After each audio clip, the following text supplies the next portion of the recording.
बताया जाना बहुत जरूरी है। साथियों, अभी हमारा संगठन, वामसेव का संगठन, जो डिटर्मिनेशन हमने किया था 26 साल में 26 राज्यों में पहुंचना चाहिए, तो ये अभी 29 राज्यों में पहुंच गया है। ये अंडमान निकोबार में भी पहुंच गया है। तो इस तरह से 35 स्टेट हैं हमारे देश में, उसमें 29 स्टेट में और 500 जिलों में अभी हमारे संगठन का जाल फैल गया है, और 3,500 तहसीलों में संगठन का जाल फैल गया है। 5,000 में और 550 जिलों में पहुंचना चाहिए था, कुछ कमी रह गई है। मगर 100% टारगेट कभी पूरा नहीं होता, कुछ कमियां हैं, उसको आने वाले समय में हम पूरा करेंगे। इसके अलावा कुछ और बातें हैं जो बात आप लोगों को बताया जाना जरूरी है। ये जो भौगोलिक नेटवर्किंग है, ये भौगोलिक नेटवर्किंग करने में हम कामयाब हो गए हैं। हम राष्ट्रीय स्तर का संगठन बनाने में कामयाब हो गए हैं। हमारे पास निश्चित ऑब्जेक्टिव है, आइडेंटिफाइड, हमारे पास क्लियर ऑब्जेक्टिव है, और हमारे पास क्लियर ऑब्जेक्टिव के साथ साथ हमारे पास हमारी निश्चित विचारधारा है, निश्चित कार्यक्रम है। हमारे पास कार्यकर्ताओं का एक कैडर बेस ऑर्गेनाइजेशन है, केवल ऑर्गेनाइजेशन नहीं, कैडर बेस ऑर्गेनाइजेशन है। हमारे बहुत सारे लोगों को कैडर बेस ऑर्गेनाइजेशन क्या होता है यह समझ में नहीं आता है, यह भिन्न बात है। कैडर बेस ऑर्गेनाइजेशन और ऑर्गेनाइजेशन में मौलिक अंतर होता है। वामसेव एक कैडर बेस ऑर्गेनाइजेशन है और इनके पास नेतृत्व का एक समूह है। इस तरह से एक काम करने में इस 10 साल में साथियों हम लोग कामयाब हो गए। इसके अलावा अभी हमारे पास 300 के लगभग पूर्णकालीन 24 घंटा काम करने वाले नौजवान कार्यकर्ता हम लोगों ने लगाए हैं। लगभग 300 पूर्णकालीन कार्यकर्ता है। आने वाले समय में 10,000 24 घंटा काम करने वाले कार्यकर्ता बनाने हैं आने वाले समय में।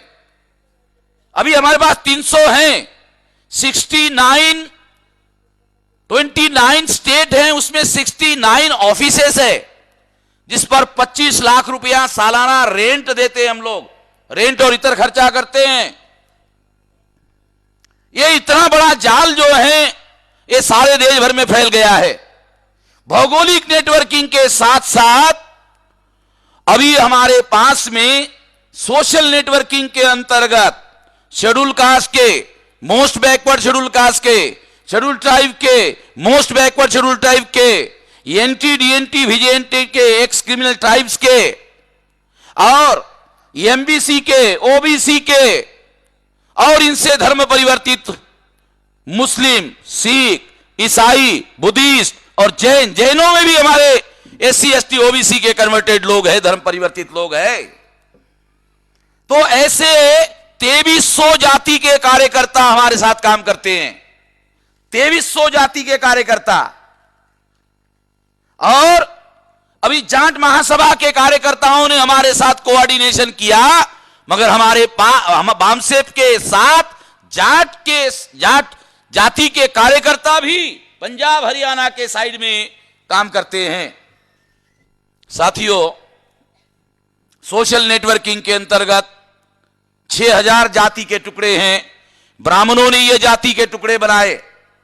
टुकड़े बनाना उनका काम है। उन्होंने अंग्रेजों पर आरोप लगाया था डिवाइड एंड रूल, गलत है। ब्राह्मणों ने अंग्रेजों पर आरोप लगाया था डिवाइड एंड रूल, गलत है। टुकड़े अंग्रेजों ने नहीं, ब्राह्मणों ने किए थे, और अंग्रेजों के आने के पहले किए थे। अंग्रेजों ने ब्राह्मणों से सीखा, गुरु थे। ये बहुत लोगों को इतिहास ठीक से मालूम नहीं है।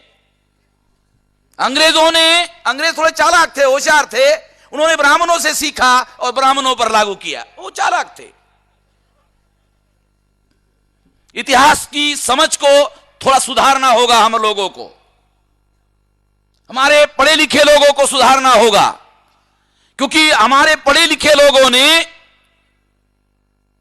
ब्राह्मणों की लिखी हुई किताबें पढ़ी है, इसलिए हमारा दिमाग हमेशा, पढ़े लिखे लोगों का दिमाग ज्यादातर कंफ्यूज रहता है। उन्होंने ब्राह्मणों की किताबें पढ़ी, यूनिवर्सिटी में ब्राह्मणों की किताबें हमारे लोगों ने पढ़ी हुई है। जब मैं बातें कहता हूं तो लोग, मेरे पढ़े लिखे लोग मुझे कहते हैं, मेश्राम जी जो आप कहते वो कौन से किताब में है? वो मुझे पूछते कौन से किताब में है? मैंने कहा ऐसा है, अगली बार मिलोगे तो मेरी किताब तेरे को दे दूंगा। ये मेरी बातें हैं, ये इसका दूसरे ब्राह्मणों की किताब में कहां से मिलेगा? जो मैं बोलता हूं वो ब्राह्मणों की किताबों से नहीं, अपनी पुरखों की जो लड़ाई है वहां से हमने लिया है। हमारी पुरखों की लड़ाई है और डॉक्यूमेंट है, हमारा दस्तावेज है। बहुत लोगों को मालूम ही नहीं है कहां मिलता है वो दस्तावेज। तो इस तरह से ये जो बात मैं आप लोगों को बता रहा हूं बहुत अहम है, बहुत महत्वपूर्ण है।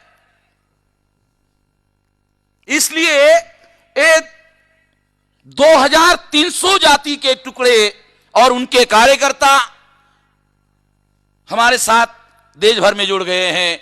ना केवल वो सक्रिय रूप से काम कर रहे हैं, बल्कि इस विचारधारा का प्रचार प्रसार करते हैं, फाइनेंशियल रिसोर्सेज जनरेट करते हैं, टैलेंट के रिसोर्सेज जनरेट करते हैं, समय देते हैं, श्रम करते हैं। मैं ऐसा मानता हूं, बुद्धि, पैसा, हुनर, समय और श्रम, ये 5 बातें परिवर्तन के लिए लगाना जरूरी है। केवल पैसे से नहीं होगा, पैसा जरूरी है, केवल पैसे से नहीं होगा। बुद्धि, पैसा, हुनर, समय, श्रम,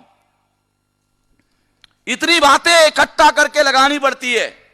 मसाला इतना आसानी से नहीं बनता है। आप केवल टेस्ट की बातें करते हो, मगर मसाले के बाद आएगा ना टेस्ट। मसाला इतना आसानी से नहीं बनता। इसलिए 2300 जाति के कार्यकर्ता हमारे साथ आज काम कर रहे हैं। 9 लैंग्वेज में हमारे साप्ताहिक, पाक्षिक, मासिक पेपर चल रहे हैं, 9 लैंग्वेज में। और अभी मराठी का डेली पेपर शुरू हो गया।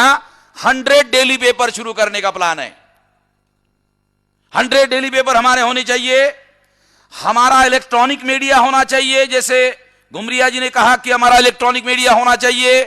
घुमरिया जी ने आज कहा, हमने 10 साल पहले डिसाइड किया। मुझे खुशी है, घुमरिया जी का दिमागी सोच और हमारा सोच एक जैसा है। मुझे आनंद है, मुझे खुशी है कि हम एक लाइन पर ही सोच रहे हैं। अब ये कई समाज के लोग, मूल निवासी एक लाइन पर नहीं सोचेंगे तो कैसा होगा भाई? तो इस तरह से अभी ये डेली पेपर का चैनल जो है सारे देश भर में फैलेगा। इलेक्ट्रॉनिक मीडिया में भी हमारा अभियान हम जारी करने वाले हैं। बहुत सारी बातें तो इलेक्ट्रॉनिक मीडिया में हम शुरू की, अभी चैनल रह गया है। प्रिंट मीडिया, फिर उसके बाद ट्रेडिशनल मीडिया। ट्रेडिशनल मीडिया में ज्यादातर हमारे जो संत लोग जो है, मुरारी बापू, आसाराम बापू, डोंगरे महाराज, ओझा महाराज, पाजा महाराज, राजा महाराज एंड एनी अदर महाराज एंड बचा खुचा महाराज, कितने नाम लेवे भाई। शॉर्ट में कर दिया, ब्रीफ में कर दिया। हमारे जो संत लोग हैं, अभी स्वामी जी बैठे हैं, उनका कोई नाम नहीं जानता। ये जो लोग हैं जो ब्राह्मणवाद का इस देश में प्रचार कर रहे हैं, असमानता का प्रचार कर रहे हैं, गैर बराबरी का प्रचार कर रहे हैं, उनको सारी दुनिया जानती है।